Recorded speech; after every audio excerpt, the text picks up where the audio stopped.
كما حضراتكم كبر أباطو عمرها كالوت كابز تفلالي بوليتيكا ودباتين تكالاتين زمصاخم ونقعد حال مصاخم كبل فتو بالمقصال زي مدرخ زدالو لنا ጮራ አቦ ጊዳ ምስ ኤውሮፓ ሕብረትን ምስ አፍሪካ ሕብረት ከምኡውን ህዝቡን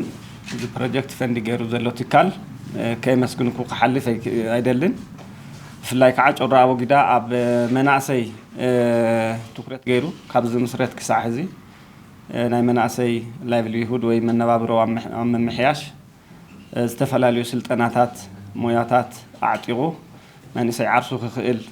ኣብ ዝገብሮም ጻዕሪታት ብጣዕሚ ብዙሕ ናኣዳ ኣለና ፍላይ ምስ ቢሮ ጉዳይ መናእሰይ ብቅርበት እናሰርሐ ኣብ መናእሰይ ትኩረት ገይሮም ዝሰርሑ ክለባት ውዳበታት ናይ መናእሰይ እውን እናጠናኸረ ኣብ ጎንና ኮይኑ እናሓገዘና ዘሎ ሃገር በቀል ምግባረ ሰናይ ትካል እዩ ናይ በዓልትና ትካል እዩ እዚ ትካል እዚ ህዝብ እውን ናይ መናእሰይ ህልው ኩነታት ትኩረት ገይሩ ናይ መናእሰይ ውዳበታት ኣብ ምጥንኻር እውን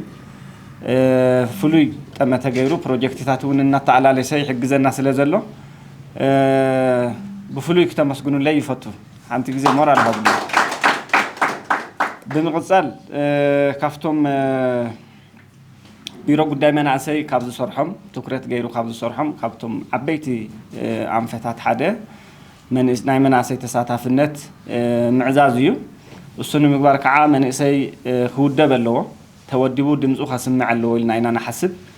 መንእሰይ ተወዲቡ ድምፁ ከስምዕ እንተኮይኑ ምቹው ኩነታት ክፍጠረሉ ክሕገዝ ኣለዎ መንእሰይ ኩሉ ነገር ኣለዎ ግን ከዓቱ ባይታ ሒዝናዮ ዘለና መንግስታዊ ትካላት መንግስታዊ ዘይኮኑ ዓበይቲ ትካላት ቦታ ሒዞሞ ስለ ዘለዉ ፋይናንስ ይኹን ስርዓት ኣብ ኢድ መንእሰይ ስለ ዘለ መንእሰይ ከዓ ኣብዙይ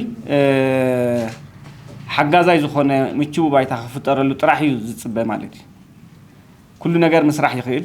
فلتقت اللو مهزول لو حدشت نجارات تلو نايم قبالين نايم اللي ما عمل لو نايلوتي بعلوانا ونيو تباهيلو إذا حسن مالتي كوينو جن إذا تمشى شو خونة تحصل زي فتر اللي بزوج جزء عم نتاي إذا سجن توديبو دمس خسمع تزتر أي حدشت حسابات تدليتاتو زسمع اللو بايتان دمصو تسمعو خا افتو وسانه اكل كوينو افتو بوليسون تخاتيتلو من اسي ترباح زغبر من اسي تكور زخونه حقافاي مسرح ام مفتار يصغن كم بيرو قدام انا اسي تكرت غيرنا خاب نسرحوم تحده كنت زبلكو ناي من اسي تساتفو حيلو من اسي ناي وسانه اكل كوينو ناي من اسي دليتاتين ناي من اسي ترباحنتين زرغاغصلو كونيتات كفطر انا نصعر كابزياتهم حدا بقربا غزي زطايسنايو حدا تكاللو ጮራ አቦ ጊዳውን ትትካል ንምጥንኻር ትኩረት ሂቡ አካልቱ ፕሮጀክት ገይሩ ይሰርሕ ዘሎ ብኡና መስገና ናይ መናእሰይ ድምጺ ብዘይ ምንም ፖለቲካዊ አፈላላይ ብዘይ ምንም ሃይማኖታዊ አፈላላይ ብዘይ ዝኾነ ይኹን ናይ ምንነት አፈላላይ መንእሰይ ብምዃኑ ጥራሕ ተረባሒ ክኸውን ምእንቲ ንመንእሰይ ድምጺ ክኸውን ናይ መናእሰይ ጸገማቱውን ናብ መንግስቲ አቅሪቡ حقوافاي زخونة مسرح خفترلون أفتو برنامجون أكل كوينو من إسي زربحلو كونتات أم مفتار كحجز يخيليو عقم ناي من أسي خوين يخيليو الناس حسبنا يو ناي من أسي كونسل تايشناينا تحساس كل تشين عصر تشوعتين مالتيو التكونسلتي كتايش كله نتجراي يتتايشو نتجراي من أسي بتجراي من أسي يتتايشو هزون بتجراي مناعسي زسرح زمرحون بتجراي مناعسي زخون كل لاوي تكال كوينو جن كعامس كالوت محزو تكالات النات حبابرن النات حجاجزن نتجراي زربح من يسي تجراي زحقف نجارات كمزي يخيليو إلو تمسرت تكاليو إذا تكالي زي خمسرت مسرتاوي مسرتو بوليسنا إثيوبياي 1996 عامة مهرت زوجنا إثيوبيا بوليسي كابكالي عدتات فلي بزبلة بهاجر درجة بكل الدرجة بتمساسالي ناي مناسي بيت مكري خهل اللوو مناسي أفتو عبية ديمقراطي أفتو عبية إقتصادي أفتو محبراوي أفتو بحلي عبية أفتو قدعة زخونو بحلي تاتعم كل خالي خون أفتو ناي تكنولوجين ኮሚኒኬሽን ስራሕቲ ብምሉእ ሓጋዛይ ክኸውን እንተኾይኑ ዝተፈላለዩ መንገድና ተወደበ ክቃለስ ክኽእል ኣለዎ ክሳተፍ ኣለዎ ንመንግስቲ እውን ሓጋዛይ ዝኾነ ሓሳባት ከቕርብ ክኽእል ኣለዎ ተባሂሉ ተሓሲቡ ዝወፀ ፖሊሲ ኣሎ ኣብቲ ፖሊሲ እውን ቤት ምክሪ ናይ ክልላት ይፈቅድ እዩ ማለት እዩ ኣብ ካልእ ዓለማት ብዙሕ ዝረኣኽዎ በሃገር ደረጃ እዩ መብዛሕትኡ ግዜ ናይ መናእሰይ ቤት ምክሪታት ተጣይሱ ዘሎ እዚ ናይ መናእሰይ ቤት ምክሪ ኣብ ኢትዮጵያ 12 13 ክልል እንተሃልዩ 12 ክልል ብምሉኡ ሕጋዊ ሰውነት ዘለዎ ቤት ምክሪ ከጣይሽ ይፈቅድ እዩ ማለት እዩ ትግራይ እውን ካብኣቶም ሓንቲ ኮይና ተጠቃሚት ናይዚ ፖሊሲ ኮይና ዓርሱ ዝኸኣለ ሕጋዊ ቤት ምክሪ ሕጋዊ ኣፍልጦ ዘለዎ ቤት ምክሪ ኣጣይሽ ኣሎ ዘይተዓደልና ኮይንና ኣብ ትግራይ ዘሎ ናይ ትግራይ ፍትሒ ቢሮ ሕጋዊ ኣፍልጦ ክህብ ሓቲትናዮ ነርና ምስቲ ዝነበረ ናይ ፖለቲካ ቅልውላው ኣብ ትግራይ ናይ መናእሰይ ውዳበ ኣይተፈቐደሉን ኣይንፈቅድን ኢሎም እቲ መንእሰይ ከዓ ክውደብ መሰሉ ስለ ዝኾነ ብፍላይ ከዓ ብስደት እናጠፍአና ሃለ ድምፂ ስኢኑ ድምፂ ዝኾነሉ ስኢኑ እናጠፍ ኣብ ዘለሉ ኩነታት ኣብ ክልል ፍቃድ ስለ ዝሰኣነ ብወቢሉ ክተርፍ የብሉን ኢልና ናብ ፌደራል ኣፍሊጥናዮ ክልል ፍቃድ ክህቦ ስለ ዘይከኣለ ብፌደራል ይወሃቦ ተባሂሉ ንሕና ብዝሃብናዮ ድጋፍ ፌደራል ኣፍልጦ ሂብዎ ማለት እዩ ኣብዚ ሕዚ ሰዓት ቤት ምክሪ ክልል ትግራይ ሕጋዊ ሰውነት ዘለዎ ሕጋዊ ትካል ሓደ ሲቪል ኦርጋናይዜሽን ኮይኑ ተጣይሱ ኣሎ ማለት እዩ ነዚ ተጣይሰ ትካል ከዓ ዝመርሑ ዘለው ሓደሽቲ ኣመራርሓታት ሎሚ ኣብ መንጎና ይርከቡ እዚ ታሪካዊ ትካል ካብ ዝኾነ ይኹን ተፅዕኖ ናፃ ኮይኑ ኣብ መናእሰይ ጥራሕ ትኩረት ገይሩ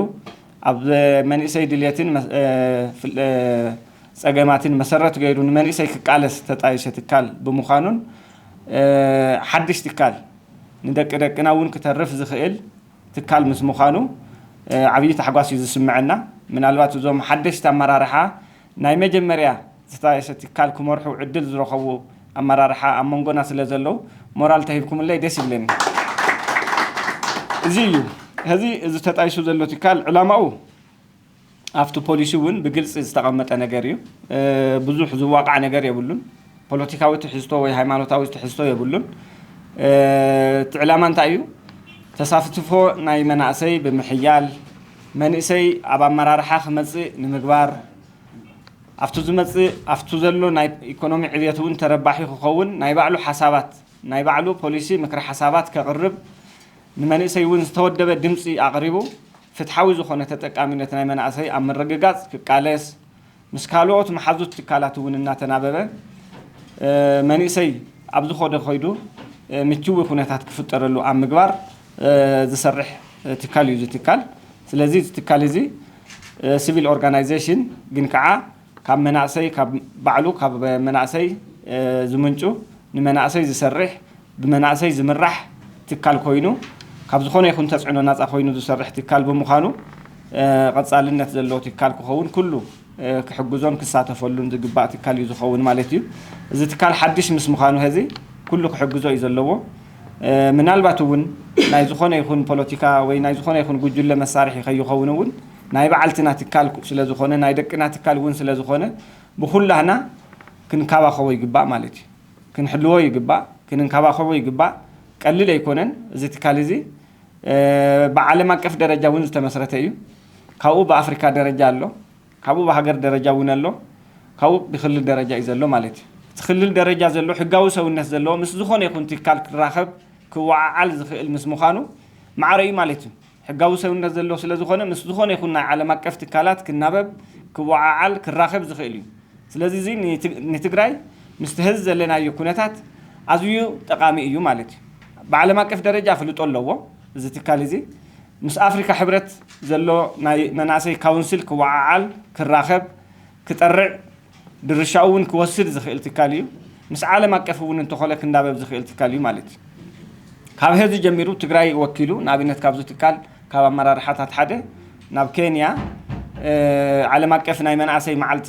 ክሳተፉ እውን ውክልና ናይ ትግራይ መናእሰይ ሒዞም ሓደ ኣሳቲፍናዮ ኣለና ካብ ሕዚ ጀሚሩ ማለት እዩ ስለዚ ካብ ሕዚ ጀሚሩ ናይ መናእሰይ ድምፂ ክኸውንን መንእሰይ ወኪሉ እውን ኣብ ዝኾነ ይኹን ዓለም ኣቀፍ ኮርነር ተራኺቡ ናይ መናእሰይ ፀገማት እውን እናፋለጠ ረብሓ ናይ መናእሰይ ኣብ ምርግጋፅን ፀገማት ናይ መናእሰይ ኣብ ምፍታሕን ክፅዕርን ክቃለስን ዝኽእል ትካል ተጣይሱ ስለ ዘሎ من البات أفتنا مجمريا بركي عرسو خشع زخيل كلها نخنق على سلو خنحجزو يجبع بماتريال بفاينانس بيروتات زلكم تكالاتون بيروتاتون عم حجاز خنحجزو يجبع مالتيو بفلاي أبزح ساعات زيات من إسي زلو هلو كنتات كلها نخبن فلتهم أب ليبيان أب يمنينا رئيسان قصر زلنا كندي مويتهم من نابلنا نقصر زلنا مالتي مطرح حيكون يجات من نازله زنبرنا نبرت بملو شيطان عطفينا دقنا ونين رخبون زلنا كابزو يخنو وص انت خويننا تناي من اسي تساتفو احيلنا من اسي بعلو عرسو زخول له كنتات بعلو وننا تساتفه تصبايزو يكونس بعلو وساني وننا خونه خيد ام مغبار خمزيوم زبلو تكالاتون كنطناخرو يغبا خالي ودابيتات من اسيات ونلو فلاي ጭራ ابو غدا جمير كايو زلخا مالت جميركم مو زلخم كلهم تكالاتون تناي من اسي ودابيتاتنا حيلنا بزو خدنا قصري من اسي مس من اسي قربا سلازرادادا ناي متحققاز حتون تهليوم كع حتوم اقربهم مسؤوم ناي كومينيكيت غيروم صقمون كفتحو بقربا يخول من اسي كالوت بيروتات صقم زفتحو له اي مسلمي انتو حد ناي من اسي بيروتات ناي من اسي وداويتات አለው ክባሃል ከሎ ግን ናው ቀሪቡ ጸገሙ ከፍልጥ ስለዝኽል ከምዚኦም ዝበሉ ትካላት ከዓ ናይ መናእሰይ ስምዕት ክርዱ ቀረባ ስለዝኾኑ እዚኦም አጣናኽርና ንመንእሰይ ታስፋ ክኸውን እናገበርና መንእሰይ ታስፋ ሰኒቁ ኣብ ዓዱ ክሰርሕ ዓዱ ከልምዕ ኣብ ምግባር ክንሕግዞም ይግባእ ከም ቢሮ ጉዳይ መናእሰይ ዝኽኣልናዮ ኩሉ ክንሕግዝ ኢና ኣብ ምጥያሽ እውን ዝኽኣልናዮ ገርና ኢና ዘለና ካልኦት ቢሮታት ዘለኹም ግን ብፍላይ ምግባረ ሰናይ ትካላት بماتريال يكون بفاينانس بحساب إن دقفكم لا مناسي ودابتات تنكروا مناسي تصفى غيرو أو عدو خسرح عدو خلوت كخيل أم مقبار درشانا خنواصع صاوعتي يغرب سلا سمعكم يغني له